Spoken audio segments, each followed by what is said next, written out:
क्वारेन्टाइनमा रहनुभएका व्यक्तिहरूको संख्या 29,215 रहेको छ। आइसोलेसनमा रहेका संक्रमित व्यक्तिहरूको संख्या 9,118 छ। कोभिड-19बाट संक्रमण मुक्त भई गत 24 घण्टामा डिस्चार्ज हुनेहरूमा जम्मा 264 र आजसम्म डिस्चार्ज हुनुहुने 6,811 हुनुहुन्छ। उहाँहरूको उपचार तथा हेरचाहमा अहोरात्र खटिनु भएका चिकित्सकहरू, नर्सहरू, स्वास्थ्यकर्मी तथा अन्य सहयोगी शुभेच्छुकहरूलाई हार्दिक धन्यवाद दिन चाहन्छु। अब विस्तृतमा विवरण प्रस्तुत गर्न चाहन्छु।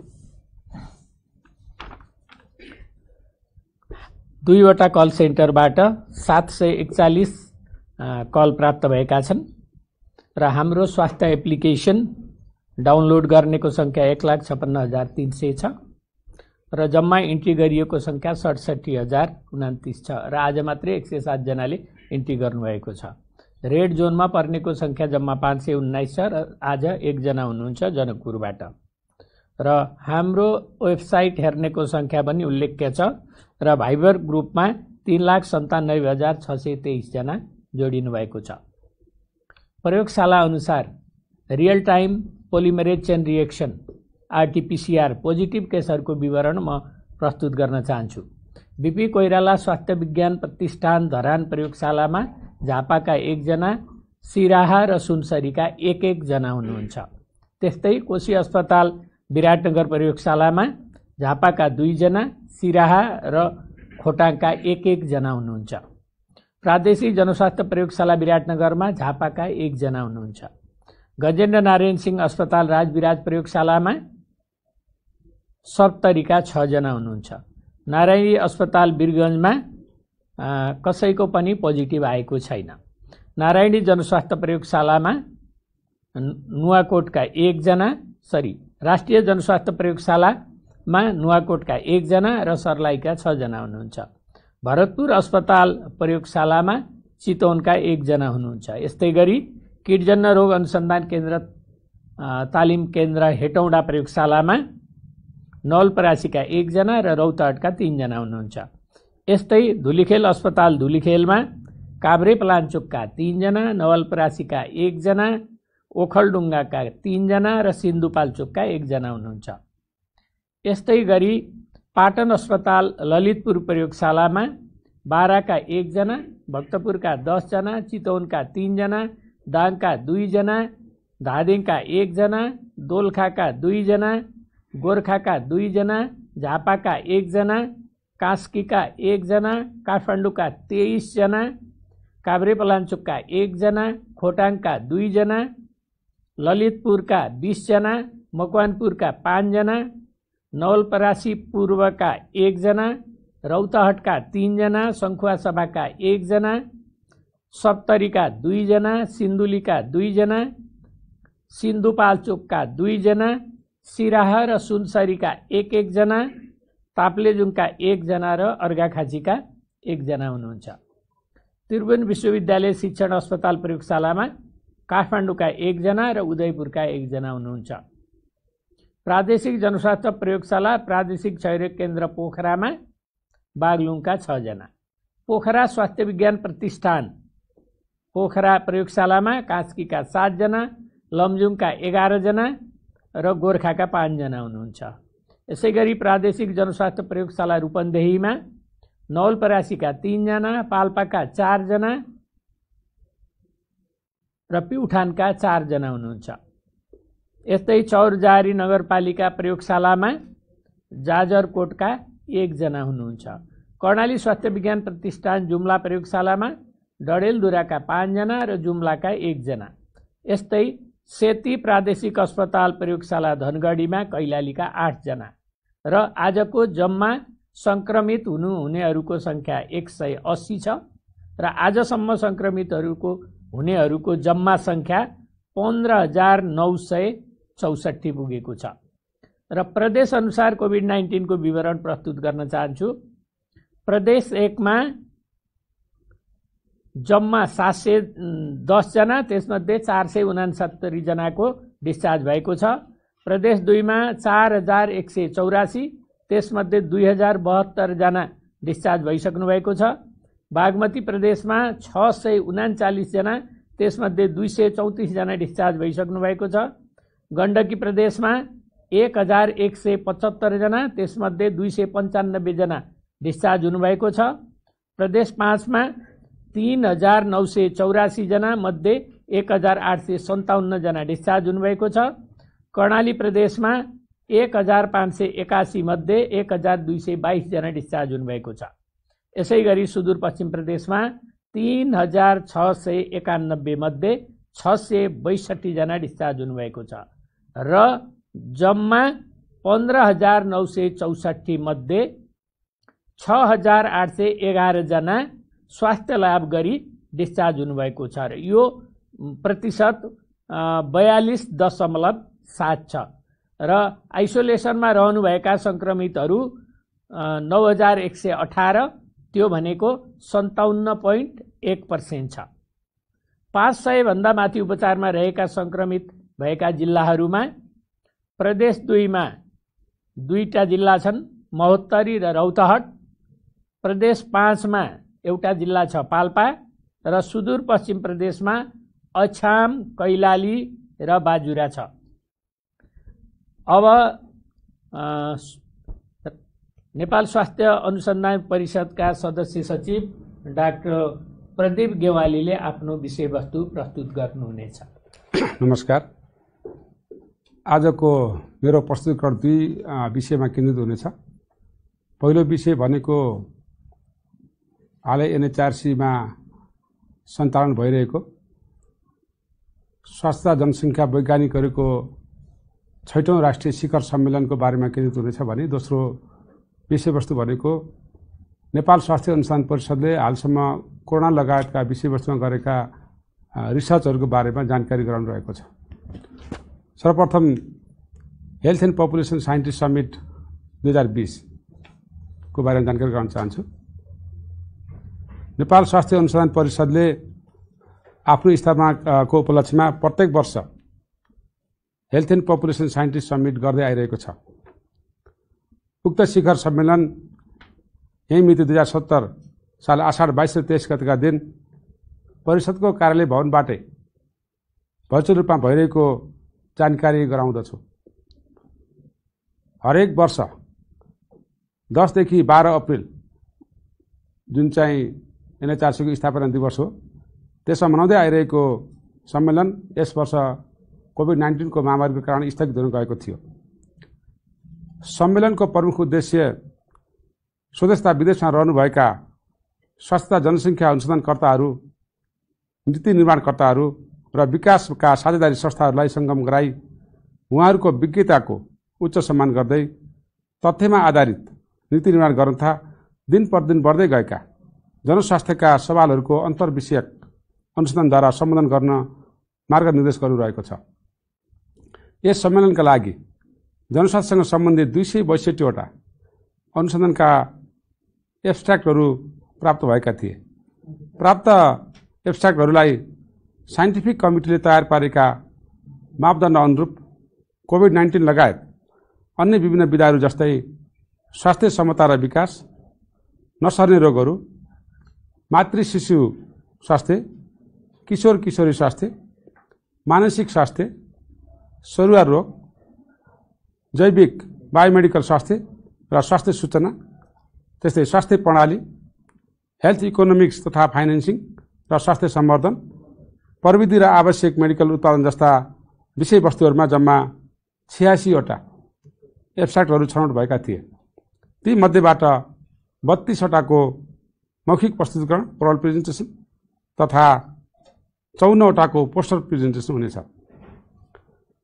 उक्त शिखर सम्मेलनको उद्घाटनको अध्यक्षता नेपाल स्वास्थ्य अनुसन्धान परिषदका अध्यक्ष प्राध्यापक डाक्टर अञ्जनी कुमार झाज्यूले गर्नुभएको थियो भने माननीय स्वास्थ्य जनसङ्ख्या मन्त्री श्री भानुभक्त ढकालज्यूले यसको प्रमुखता ग्रहण गर्नुभएको थियो। त्यस्तै गरी सम्मान्य प्रधानमन्त्री केपी शर्मा ओलीजीबाट यसको लागि शुभकामना सन्देश प्राप्त भएको थियो। परिषदका कार्यकारी प्रमुख डाक्टर प्रदीप गेवालीले उपस्थित सम्पूर्ण महानुभावहरूलाई स्वागत गर्दै सम्मेलन तथा परिषदको कार्यहरूबारे जानकारी गराउनुभएको थियो। त्यस्तै बागमती प्रदेशका मुख्यमन्त्रीज्यू डोरमणि पौडेलज्यू, स्वास्थ्य राज्यमन्त्री नवराज रावतज्यू, स्वास्थ्य सचिव लक्ष्मण अर्यालज्यू, डब्ल्युएचओका चिफ साइन्टिस्ट सौम्या स्वामीनाथनज्यू, डब्ल्युएचओ नेपालका रिप्रेजेन्टेटिभ डाक्टर जोस भ्यान्डेलरज्यू, परिषदका उपाध्यक्ष डाक्टर भोजराज अधिकारीज्यू लगायतका महानुभावहरूले शुभकामना मन्तव्य दिनुभएको थियो। सम्मेलनमा प्रस्तुत भएका प्रस्तुतिकरणहरूमध्ये कोभिड-19सँग सम्बन्धित विषयहरू यस प्रकार रहेका छन् र जुन प्रस्तुतिकरणको रूपमा चलिरहेको छ। Research and development in covid context, त्यस्तै गरी research for combating covid pandemic, त्यस्तै government of Nepal preparedness and responses for combating covid, अर्को health research governance in Nepal and research on covid, thinking pandemics from a transdisciplinary one health perspective र अर्कै त्यस्तै गरी impacts of covid on mental health of migrants population भनेर हामीले यी 5वटा different विधाहरूमा प्रस्तुतिकरण चाहिँ भइरहेको छ। र दोस्रो चरणमा मैले नेपाल स्वास्थ्य अनुसन्धान परिषदले हालसम्म कोरोनासँग सम्बन्धित विषयहरूमा गरेका रिसर्चहरूको बारेमा जानकारी गराउन चाहन्छु। नेपाल स्वास्थ्य अनुसन्धान परिषदमा जुन 28 2020 देखि जनस्वास्थ्यसँग सम्बन्धित 511वटा अनुसन्धानका प्रपोजलहरू प्राप्त भएका थिए, जसमध्ये नेपाल स्वास्थ्य अनुसन्धानको इथिकल रिभ्यू बोर्डबाट 351वटा प्रपोजल छनौट भएका थिए। त्यसै गरी 120वटा SARS-CoV-2 कोरोना भाइरस डिजिज अनुसन्धानका प्रपोजलहरू NHRC को इथिकल रिभ्यू बोर्डमा प्राप्त भएको थियो र जम्मा 87वटा कोभिड-19सँग सम्बन्धित प्रपोजलहरू ERB ले छनौट गरेको थियो र त्यसमध्ये नेपाल स्वास्थ्य अनुसन्धान परिषद आफैले 10वटा डिफ्रेन्ट विधामा चाहिँ अनुसन्धान गर्दै केहीको रिपोर्ट तयार भइसकेको छ र केही अगाडि बढ्ने क्रममा छ।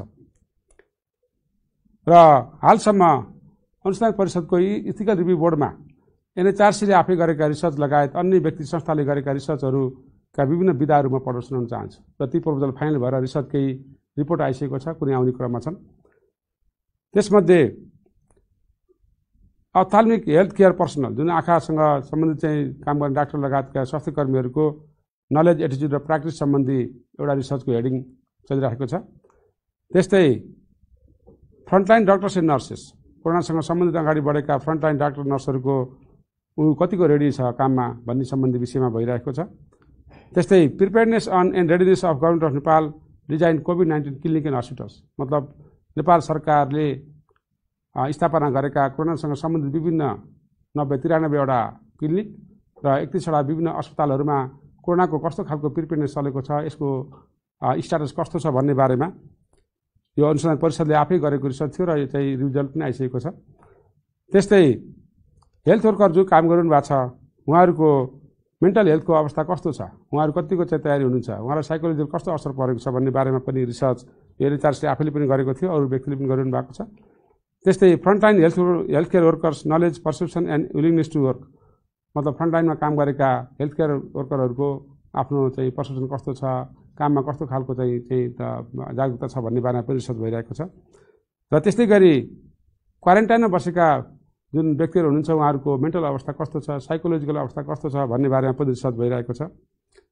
र जनरल पब्लिकले यो कोरोना चाहिँ कोभिड-19 चाहिँ नोभेल भएको हुँदा कसरी यसलाई चाहिँ हेरिरहेको छ, यो बारेमा के बुझाइ छ, आइसोलेसन भनेको के हो, क्वारेन्टाइन भनेको के हो, लगायत विषयहरूमा चाहिँ पब्लिकको चाहिँ धारणा कस्तो छ भन्ने बारेमा पनि रिसर्च भएको थियो। र त्यस्तै गरी जो विदेशबाट सुरुमा आउनुभएको थियो फरेन रिटर्निज एरोप्लेनबाट चाहिँ धेरै मान्छेहरू चाहिँ आउनुभयो र उहाँहरूको चाहिँ बारेमा चाहिँ तपाईँको चाहिँ क्लिनिकल अवस्था कस्तो छ भन्ने बारेमा पनि NHRC आफैले रिसर्च गरेको थियो। साथै यी विभिन्न विषयका अलावा यी त भए चाहिँ NHRC आफैले र विभिन्न चाहिँ तपाईँको रिसर्च प्रपोजल फाइनल भएका विषयहरू भए र नेपाल स्वास्थ्य अनुसन्धान परिषदले विभिन्न चाहिँ महत्त्वपूर्ण विधामा विभिन्न सङ्घ संस्थाहरूलाई आबद्ध गराएर यसले चाहिँ लिडरसिप लिने गरी विभिन्न विधामा गरेको छ। म यहाँ प्रदर्शन गर्न चाहन्छु। एउटा WHO solidarity trial on drugs, विभिन्न ड्रगहरू लाइक रेमडेसिभिर, यो एन्टी-HIV ड्रग, त्यस्तै गरी चाहिँ इन्टरफेरोन भन्ने यी औषधिहरूमा WHO सँग मिलेर एकैपल्ट जनाउँदै विभिन्न 100 भन्दा बढी राष्ट्रका सहभागीहरू यसमा छन् र नेपालले पनि चाहिँ हामीले नेपाल सरकारसँग स्वीकृति लिएर स्वास्थ्य अनुसन्धान परिषदको लिडरसिपमा चाहिँ रिसर्च गर्न थालेका छौँ। इथिकल रिभ्यू बोर्डबाट पास भएर गइसकेको छ र हामी अन्तिम चरणमा पुगेर काममा सुरु गर्न लागिरहेका छौँ र यसको लागि आवश्यक पर्ने ड्रग लगायत कुराहरू WHO ले चाहिँ फ्री अफ कस्ट दिने गर्दछ। र अर्को हामीले गर्न थालेको कन्भालेसेन्ट प्लाज्मा थेरापी, जुन चाहिँ निको भएर गएका बिरामीहरूबाट उत्पादन भएका एन्टिबडीहरू सिरियस बिरामीहरू कोभिड-19 को बिरामीलाई दिएर अनि त्यसको पार्ने प्रविधि छ। त्यो चाहिँ हाम्रो कुनै पनि चाहिँ यो ब्लड ट्रान्सफ्युजन थेरापी जस्तै कोरोनाबाट चाहिँ निको भएका बिरामीहरूको प्लाज्मा थेरापी हामीले गरेर पनि यो रिसर्च चाहिँ गर्न थालेका छौँ। इथिकलबाट पास भइसकेको छ र यो अगाडि बढ्ने क्रममा छ र हामीलाई नेपाल सरकारले स्वास्थ्य मन्त्रालयले स्वीकृति दिएको छ काम गर्नको लागि। र त्यस्तै गरी विभिन्न आयुर्वेदिक प्रडक्टहरू, वनस्पतिजन्य प्रडक्टहरू सम्बन्धी पनि हामीले रिसर्च गर्ने गरी स्वास्थ्य मन्त्रालयबाट स्वीकृति लिएर काम गर्न थालेका छौँ र यसमा पनि चाहिँ इथिकल बोर्डले रिभ्यूले हामीलाई चाहिँ ओके भनिसकेको छ। र यसमा हामीले गर्न थालेको एउटा यास्टी, जेठी मधु लगायत त्रिकुटा जस्ता लगायतका वनस्पतिजन्य चाहिँ औषधिहरूको बारेमा एउटा ग्रुप चाहिँ दुईटा ग्रुप आम गराएर हामी गर्दछौँ। एउटामा चाहिँ यास्टी भन्ने औषधि लिन्छ, अर्को चाहिँ नर्मल्ली चलेको चाहिँ औषधिहरू चाहिँ लिन्छ। त्यसको ट्रिटमेन्टको हामीले कम्पेरेटिभ ट्रायल गर्दछौँ र यसको लागि पनि चाहिँ NHRCले लिड गरिरहेको छ। र त्यस्तै गरी अर्को महत्त्वपूर्ण कुरा, NHRCले आफैले स्वास्थ्य मन्त्रालयको स्वीकृति लिएर कोभिड-19सँग सम्बन्धित जिन सिक्वेन्सिङ सम्बन्धी स्टडी अगाडि बढाइरहेको छ र हामीले यसलाई 3टा डिफ्रेन्ट क्लस्टरमा राखेर स्टडी गर्न थालेका छौँ। एउटा जिन सिक्वेन्सिङ आफै त्यो खालको चाहिँ ग्रुपहरू हुनुहुन्छ र त्यस्तै गरी चाहिँ अर्को भनेको कोरोनाका बिरामीहरूको क्लिनिकल अवस्था कस्तो छ, साइन सिम्पटम कस्तो छ, उहाँहरू कति दिन अस्पतालमा भर्ना हुनुभएको छ अथवा मोर्टालिटी कस्तो छ, यी सम्पूर्ण विषयमा यो जिन सिक्वेन्सिङमा जोडिन्छ। र त्यस्तै गरी अर्को चाहिँ हामीले ब्लड लिएर इम्युनोलोजिकल स्ट्याटस, एन्टिबडीहरू कस्तो खालको छ ब्लडबाट कोरोनाका बिरामीमा भनेर यसलाई 3टै चाहिँ क्लस्टरलाई एउटैमा राखेर रिसर्च गर्न लागेका छौँ। यसमा चाहिँ NPHL, ADCD, विश्वविद्यालय जस्तै काठमाडौँ युनिभर्सिटी अथवा धरान र कोभिड डिजाइनेटेड हस्पिटलहरू सम्पूर्णको सहभागितामा हामीले मिलेर यो सोलिडारिटी ट्रायल, कन्भर्सेन्ट प्लाज्मा थेरापी र जिन सिक्वेन्सिङ लगायतका स्टडीहरू NHRCको लिडरसिपमा गर्दछौँ। र यति भन्दै धन्यवाद दिन चाहन्छु। धन्यवाद। धन्यवाद छ डाक्टर प्रदीप गेवालीलाई। विश्वमा हरेक 40 सेकेन्डमा आत्महत्याको कारण एक व्यक्तिको ज्यान गइरहेको छ। नेपालमा पनि गत 3 महिनामा आत्महत्याबाट ज्यान गुमाउनेहरूको सङ्ख्या बढ्दै गएको देखिएको छ। आजभोलि आत्महत्याको सङ्ख्या दिनदिनै बढ्दै गएको हामीले यस अघि पनि भनिरहेका छौँ। पछिल्लो 1 हप्तामा 2 महिलाले आत्महत्या गर्दा फेसबुकमा लाइभ गरेको कुरामा स्वास्थ्य तथा जनसङ्ख्या मन्त्रालयको ध्यानाकर्षण भएको छ। आत्महत्याका यस्ता घटनाका भिडियोले आत्महत्यालाई अझ बढी प्रेरित गर्ने साथै बालबालिकाको दिमागमा नकारात्मक असर पर्ने भएकोले यस्ता भिडियोहरूको कसैले पनि सेयर नगर्नुहुन, जसले देखे पनि फेसबुकलाई तत्काल रिपोर्ट गरिदिनुहुन पनि स्वास्थ्य तथा जनसङ्ख्या मन्त्रालय हार्दिक अनुरोध गर्दछ। समस्यामा तपाईँ एक्लै हुनुहुन्न, अन्य धेरै मानिसहरू पनि तपाईँले अहिले भोग्नु भइरहेको अवस्था पार गरेका छन् र आज जिउँदैछन्। आत्महत्याका बारेमा कुरा गर्नु ठिक हो। यसले तपाईलाई राम्रो महसुस गर्न सघाउ पुर्याउँछ। आत्महानि, आत्महत्याको सोच या योजना गम्भीर भावनात्मक सङ्कट, तनाव, आत्मीय व्यक्तिको मृत्युबाट, सायद जागिर गुमाउँदा, कोरोनाको कारण जनजीविकामा समस्या भई तनाव बढ्दा, सम्बन्ध विच्छेद वा हिंसा तथा दुरुपयोगको अनुभवको लक्षण चिन्ह हो। तपाईँ यसका लागि दोषी होइन र यो जो कोहीलाई पनि हुन सक्छ। भइरहेको समय छ, तपाईँ ठिक हुन सक्नुहुन्छ। तपाईलाई सहयोग गर्न सक्ने मान्छेहरू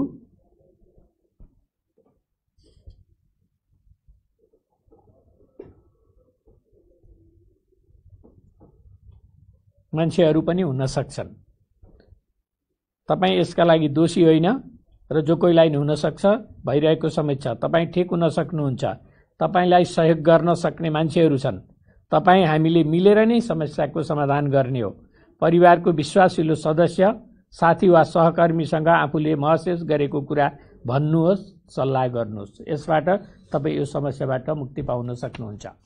आज हामी एउटा अनुरोध गर्न गइरहेका छौँ। बन्दीलाई व्यवस्थित बनाउने क्रममा स्वास्थ्य तथा जनसङ्ख्या मन्त्रालयले बनाएका मापदण्ड पालन नगर्ने, मास्क नलगाई घर बाहिर निस्कने व्यक्तिहरूलाई कारबाही हुने कुरा गृह मन्त्रालयले सम्बन्धित सरकारवाला निकायहरूलाई निर्देशन समेत दिइसकेको छ। तसर्थ सबैले जनस्वास्थ्यको मापदण्डको पालन गरी कोभिडको संक्रमणबाट बचाउँ र बचाऊ। र आज एउटा दुःखद खबर पनि छ। एकजनाको मृत्युको खबर छ, थपिनु भएको छ। बागलुङ जिल्ला निसीखोला गाउँपालिका वडा नम्बर 3 थाई ठेगाना भएका 29 वर्षीय एक पुरुषको मिति 2077 असार 21 गते मृत्यु भएको छ। उहाँ ढोरपाटन नगरपालिकाको क्वारेन्टाइनमा रहनुभएको थियो। भारतबाट क्षयरोगको उपचार गराई नेपाल फर्किनु भएको थियो। यसै गरी जम्मा मृत्यु हुनेको सङ्ख्या 35 पुगेको छ। उहाँको मृत्युमा स्वास्थ्य तथा जनसङ्ख्या मन्त्रालय हार्दिक संवेदना व्यक्त गर्दछ। यसका साथै आजको यो कोभिड-19 को नेसनल अपडेट यहीँनेरबाट अन्त्य हुन्छ। धन्यवाद, नमस्कार।